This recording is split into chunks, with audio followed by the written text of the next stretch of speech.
자, 이제 본격적으로 우리가 곡선에 대해서 우리가 한번 살펴보도록 하겠습니다. 자, 이제 우리가 곡선 처음 들어가면 여러분들이 제일 먼저 우리가 다루는 게 곡률하고 열률 파트랍니다. 그래서 앞으로 지금부터 몇 시간 동안 곡률과 열률, 그리고 소위 이제 프렌의 공식에 관해서 우리가 한번 꼼꼼하게 한번 살펴보겠습니다.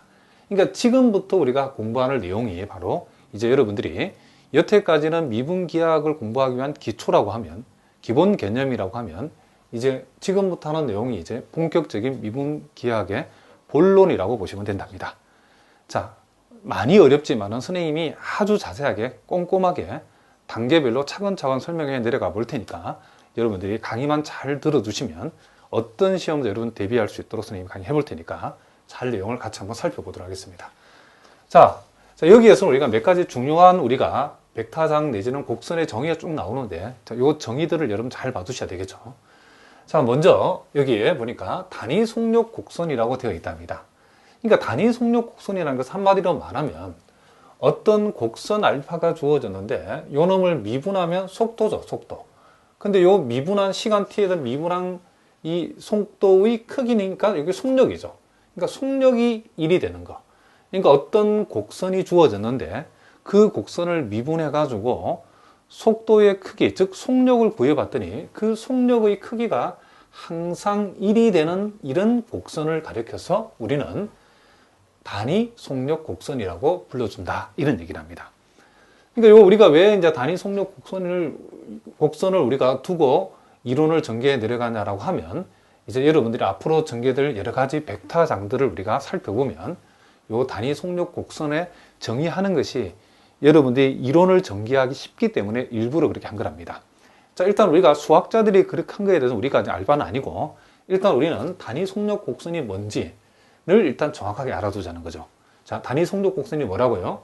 어떤 곡선이 있는데 그 곡선을 미분해서 속도를 구하고 그 속도의 크기, 속도 벡터의 크기는 속력을 구했을 때에 속력이 항상 1을 만족할 때 1이 되는 그와 같은 곡선을 우리는 단위 속력 곡선이다 얘기한다, 이런 얘기죠. 그래서 우리가 요 알파에서 호의 길이, 소위, 자, 우리가 곡선이 주어지고 그 곡선의 호의 길이를 우리가 S라고 했을 때에 요 S라는 것을, 자, 만약에 T값이 0에서 이렇게, 자, T까지 변하는 동안의 호의 길이를 우리가 생각해 보라고 그러면 곡선 알파의 속력을 우리는 어떻게 한다? 적분하면 되겠죠. 자, 그러면, 자, 요 속력을, 자, 요 변수를 우리가 요 T를 U로 살짝 바꾸어서, 자, D알파 Du 이렇게 적어주고, 그리고 Du 이렇게 적어줘도 상관없겠죠.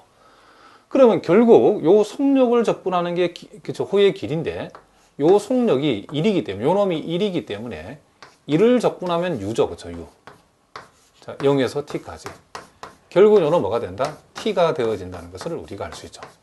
그래서 우리가 단위 속력 곡선에서 그 시간을 나타내는 요 변수 T라고 하는 것은 결국 요 호의 길이 S하고 일치하기 때문에 요 T 대신에 S를 우리가 보통 써서, 보통 우리가 단위 속력 곡선을 우리가 알파 T라고 두지 않고 보통으로 우리는 뭐다? 알파 S라고 이렇게 보통을 많이 두겠다, 이런 얘기를 합니다. 그렇기 때문에 우리가 알파 프라임 T라고 하는 것도 결국 뭐다? 알파 프라임 S라고 이렇게 우리가 앞으로 두도록 하겠다, 이런 얘기를 합니다. 자, 별 내용은 아니지만은 여러분 가운데 많은 학생들이 왜 곡선에, 그쵸, 이 단위 속력 곡선 함수를 여기 보다시피 알파 T가 아니고 알파 S로 뒀느냐, 이걸 또 잘 몰라서 궁금해하는 학생들이 있기 때문에 선생님이 꼼꼼하게 한번 살펴봤답니다. 자, 어쨌든 이제 여러분 지금부터 앞으로 단위 속력 곡선 알파 S라고 하면 항상 여러분 명심해야 될 것은 요 알파를 미분한, 그쵸, 벡터의 크기는 1이다. 즉 알파 프라임 S라고 하는 거, 알파 프라임 S라고 하는 건 요 놈의 크기는, 즉 요 놈이죠. 항상 뭐가 된다? 요 놈이 1이 되어진다는 사실. 요 사실을 잊으면 안 돼요. 요렇게 되는 그런 곡선을 우리는 단위 속력 곡선이란다는 거죠. 그러면 우리가 정의 23에 나와 있는 이제 그러면 단위접 벡터장이라는 거. 자, 여러분 미적분학에서는 우리가 단위 접선 벡터라고 배웠죠. 자, 어쨌든 단위접 벡터장이라고 하는 것은 단위 속력 곡선 알파 S에 대해서 그 속도 벡터 알파 프라임 S를 우리는 곡선 알파에서 단위적 벡터장이라고 하고 TS로 나타낸다. 이렇답니다. 그러니까 이 말은 결국 이런 말이죠.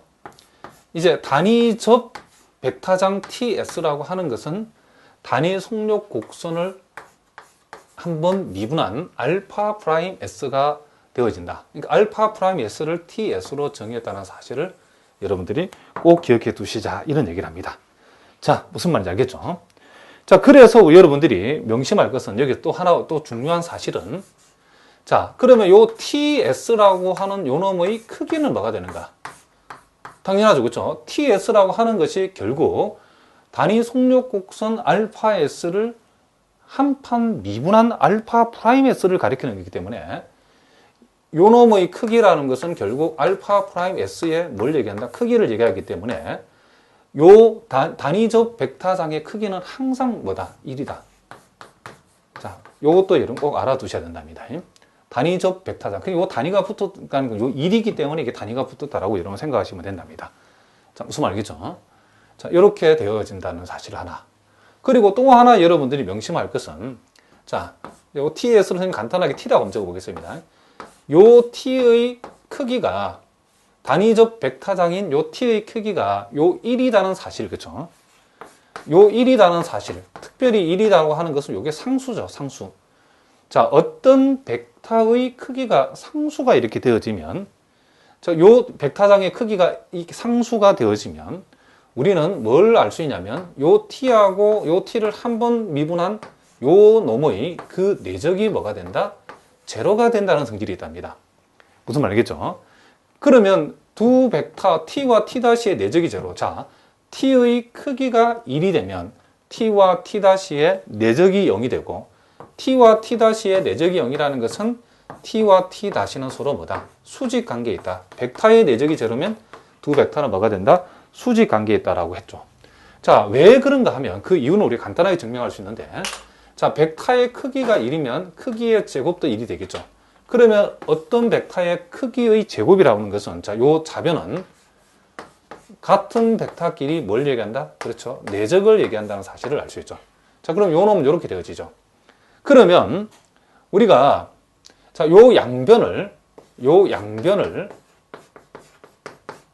자, S에 관해서 미분을 해버리면, 자, 그럼 요 좌변은, 자, 미분이, 자, 한 번 미분하고 T 플러스, 자, T 프라임. 그러니까 요 놈을 순차적으로, 요 놈 미분 그대로 해주고 미분해주고, 요렇게 우리가 된다는 것을 알 수 있죠. 자, 오른쪽은 상수니까 미분하면 0이 되어지겠죠. 자, 그럼 우리가 벡터의 내적은 T와 T의 내적이나 자, T'와 T의 내적이나 T와 T'의 내적이나 벡터의 내적은 교환법칙이 성립하기 때문에 이 말이 이 말은 같은 말이에요. 같은 말이죠, 둘 다. 그러기 때문에 결국 두 배의 T'의 내적이 제로이기 때문에 요 2는 상수니까 약분해버리고 T와 T'의 내적이 제로다. 즉 T와 T'의 내적이 제로다는 이런 결과에 도달했다는 거죠. 그래서 우리가, 자, 이와 같이 어떤 벡터의 크기가 뭐가 되면, 자, 정확한 벡터장이죠. 이 벡터장의 이 졸대값이 이렇게 1이나 또 1이 아니더라도 상수가 나오게 되면 항상 그 벡터와 그 벡터를 미분한 벡터, 자, 요 벡터장과 요 벡터장을 미분한 거가의 요 두 놈의 뭐는, 내적은 항상 제로이기 때문에 우리는 요 사실로부터 T와 T'는 항상 뭐가 된다? 수직이 되어진다는 사실을 여러분들이 이제 바로 적었을 때 이해를 해 두셔야 된답니다. 자, 우리가 미적분하게 다 공부한 내용이지만 혹시 여러분 중에 또 요 사실을 모르는 사람이 있을까 싶어서 님이 설명했답니다. 그럼 다시 한번 우리가 정리해 봅시다. 자, 단위적 벡터장이라고 하는 것은 단위 속력 곡선 알파 S를 한 번 미분한 알파 프라임 S를 가리키는데 요 놈을 이제부터 우리는 T로 표시하겠다는 거죠. 알파 프라임 S를 우리가 TS라고 두고 요 TS를 우리는 단위적 벡터장이라고 하겠다. 그리고 요 T의 절대값이 2이 되기 때문에 T하고 T 프라임을 항상 무슨 관계에 있다? 수직 관계에 놓여 있다라는 사실도 여러분이 꼭 알아두셔야 된답니다. 자, 무슨 말 알겠죠? 자, 단위적 벡터장이 어떻게 정의되어 있는가 여러분 꼼꼼하게 알아두셔야 된답니다. 자, 그 다음에 이제 우리가 또, 자, 곡률. 자, 요것도 우리가 한번 미적분학에서 본 적이 있죠. 자, 곡률이라고 하는 것은 이제 단위 속력 곡선 알파 S에 대해서 자, 요 카파를 있죠. 카파 S는 T'S의 절대값을 우리는 알파의 곡률이라고 하겠다. 특별히 여러분들이 자, 우리가 앞에서 TS를 우리가 생각해 봤죠. TS라고 하는 것은 뭐죠? 그렇죠. 알파 프라임 S라고 배웠답니다. 그리고 우리가 요놈 뭐라고 했죠? 요놈을 단위접 벡타장이라고 그랬죠. 그러니까 요놈이 뭐라고요? 요놈이 단위 그렇죠? 접 벡타장. 자, 여러분 용어도 여러분들이 이제 미분계학을 처음 대하시는 분들은 선생님이 해주는 대로 꼼꼼하게 잘 기억해 두셔야 된답니다. 그런데 우리가 요 t를 미분한 거, 알파 입장에서는 두 번 미분한 거, 알파 2's, 즉 ts라는 단위접 벡타장을 미분한 t's를 우리가 뭐라 하냐면 요놈을 곡률 벡타장이라 한답니다. 자, 뭐라고요? 곡률 벡타장. 자, 그러면 곡률 벡타장 t's라는 것은 단위접 벡타장을 한 판 미분한 거. 그러니까 단위 속력 곡선 입장에서는 두 번 미분한 거. 요걸 곡률 벡타장이 나는데 우리가 곡률이라고 하는 것은 뭐냐면 곡률 벡타장 T'S의 뭘? 크기를 낸 거다. 그렇죠? 절대값을 우리는 카파 S라고 적고 우리는 이놈을 알파의 곡률이라고 얘기한다. 이런 얘기를 합니다. 자, 무슨 말인지 알겠죠? 그러니까 여러분들이 이 곡률을 우리가 미적분학에서 공부를 했지만은 자, 이렇게 한번 생각해 보죠. 곡률이라는 것은 자, 간단하게 우리가 살펴보면 자, 이 곡선 우리가 단위 속력 곡선 알파를 생각했을 때에 자, 요 알파의 각 지점에서 자, 단위 자, 선생님 좀 크게 그려 보겠습니다. 자, 요런 식으로